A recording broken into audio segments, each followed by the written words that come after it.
Hey Truth Seekers, this is Nathanael continuing our video series, our strategy video series on fellowship bonuses. This is Hope and the Hope and Holy Spirit, or the Holy Spirit and Hope fellowship bonuses. Start with, we get our special power card, which is Fasting. Fasting doesn't have a whole lot of synergy with the Hope, but the possibility of using this for 2 Universal is extremely welcomed. All right, and then we get our letters. Letters to Galatia allows you to search your deck for any Animo that provides a Holy Spirit Fellowship bonus, and this one searches your deck for any Animo that provides a Hope Fellowship bonus. Next up, we got our Swimmers. Swimmer is a level 1 Animo. This one costs 1 for 3 and searches your deck for 1 standard power card and places it directly into your power pool. You shuffle your deck afterwards, but has the Fellowship bonus as a 1 for 5 if you activate in the same turn as a Holy Spirit Animo. This one is a 1 for 5, which is pretty good, but you shuffle that power card back.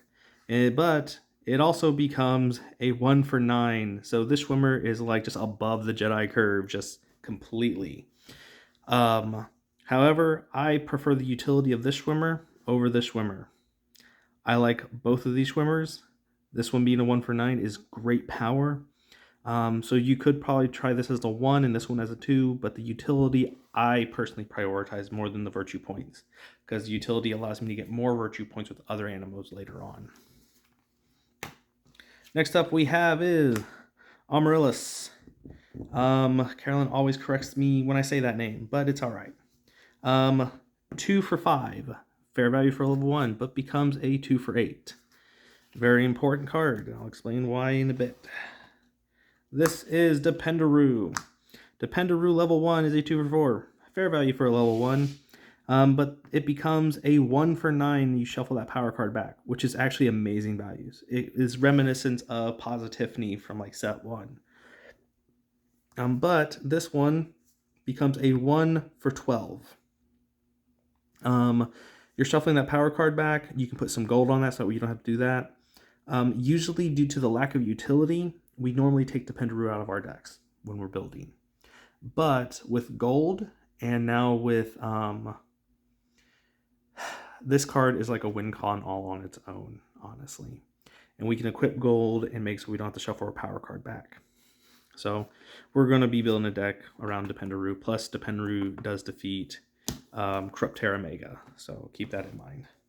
Next up is our Quillow. So we have Quillow level 1, Quillow level 2, and the Hope Quillow level 2. So Quillow level 1's a 1 for 3. It's okay value for a level 1, but we're mostly focusing on the level 2s. This level 2 is a 2 for 7, which gets its Fellowship bonus as a 2 for 10 if it's activating the same turn as a Hope, or a Faith, Hope, or Love level 1 Animo. So this is where Amaryllis comes in, or Swimmer. You're going to activate Amaryllis or Swimmer in the same turn. Activate Quill level 2, you're going to get a 10 and their Fellowship bonus as well. And then because you are running Hope as well, you get option of running Quill level 2 for Hope. Search your deck for any 1 story card and add and 1 Hope power card, place them directly in your hand, shuffle your deck afterwards.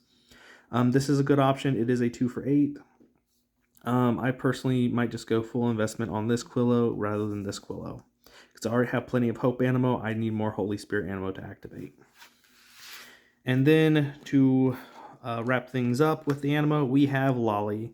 Lolly may not have a Fellowship bonus, but he does cost 1 Holy Spirit and 1 Hope and 1 Universal. This makes him a 3 for 9, which is pretty good. And he is a nice piece of humble pie. All right. And with that, we're going to go ahead and wrap up our video. This has been our strategy series for Holy Spirit and Hope.